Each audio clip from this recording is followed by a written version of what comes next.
helping yourself become more open with creativity. It's understanding what creativity is. It's all around us. We purchase products that were once the creative process of another creative mind. It's everywhere we go and grow. It doesn't have to be something that was just put inside of you, but rather in receiving it, do you respect what came before you? Unplugged, because we will always say yes to creativity. Totally Uncut, because we all make mistakes, so turn it into a tool. This is Arroe Unplugged. I think we're going to go overboard today. We're going to talk about some things that some people might find offensive, or they might challenge it in a way that says, I've never heard that before, but it was never given to me before. And you know me as a daily writer, I love to talk about things that might be a seed in someone else's forest. But we're going to talk about some things today.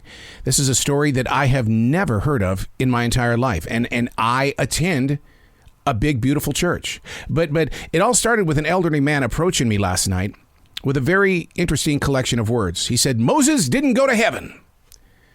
I looked around the grocery store and I thought, what? You're talking to me? Where the hell did that come from? Moses didn't go to heaven. Well, I tell you what, I didn't find it to be odd, because that's who I am in the public eye. It's how I carry myself out there. The man was obviously distraught, saying that this other guy at the gas station walked up to him and said, Moses isn't in heaven.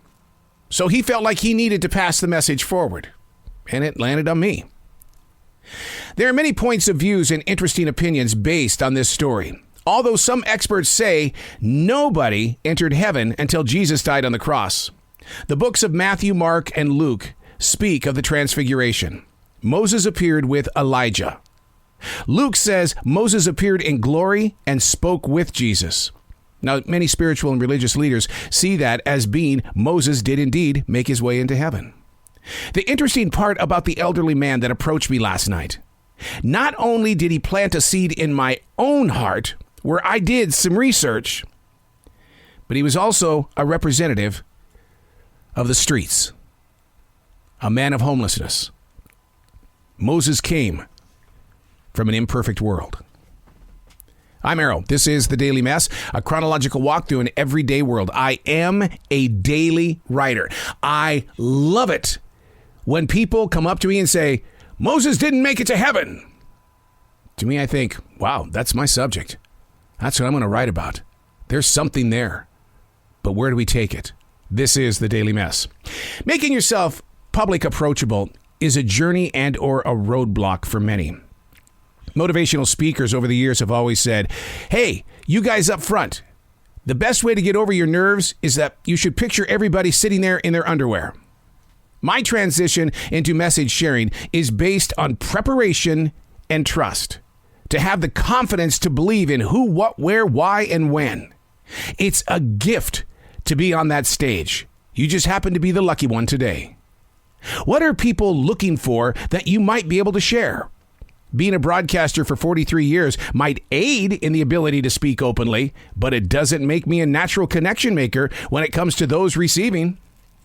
I spoke with a major restaurant owner last evening about the potential of future leadership. He says it starts with conversation. Don't give your employees more work to do. Give them a choice of opportunity. It may take time for the leadership seeds to pop, but through conversation, people are given a purpose. Making yourself public approachable. We all think it's going to be the motivational speakers or the preacher people that are up there in the front. Making yourself public approachable. How about leadership in your school, leadership in your place of business? Doesn't mean that you have to be the GM or the general sales manager or the top dog jock on the radio. Doesn't mean that. Making yourself public approachable is being approachable to people without having to thump them on the heart. Just be you, but be you in a way that doesn't have to be about politics. It doesn't have to be about religion. It doesn't have to be about movies, because there's so much movie spoiling going on right now. And besides, most people will tell you, I don't go to movie theaters anymore. I got a 72-inch flat screen TV. Okay. Well, a lot of lives are being affected when you make that choice. There's a lot of people who have lost their jobs because of that. Theaters have closed, but that's okay. That's who we are in this generation, and I'm part of that when it comes to the world of terrestrial radio. When they geared down, you should have seen how many hundreds of thousands of broadcasters were set free to roam the planet. Making yourself public, approachable. It's understanding why you are there. There's something that somebody might want something from you, but they're not going to come out and clearly state it. But there's an energy source. I always believe that, through telepathy, we share these messages just by looking at each other. And you'll go, oh, I know who you are. Stephen Furtick has always said that about people that attend Elevation Church. There's an energy about those who participate with Elevation. There's an energy. You just know. And here's the thing. I have to believe him because it's amazing how many people from Elevation Church go through my line. And we talk. And if I'm not taking notes and backing up the message that was shared on that particular Sunday, they're going to look at me and go, you're candy-coated. You're a plastic bathroom mirror smile. Making yourself public, approachable. Starts with, it ain't about you. I'm Arroe, and that's The Daily Mess.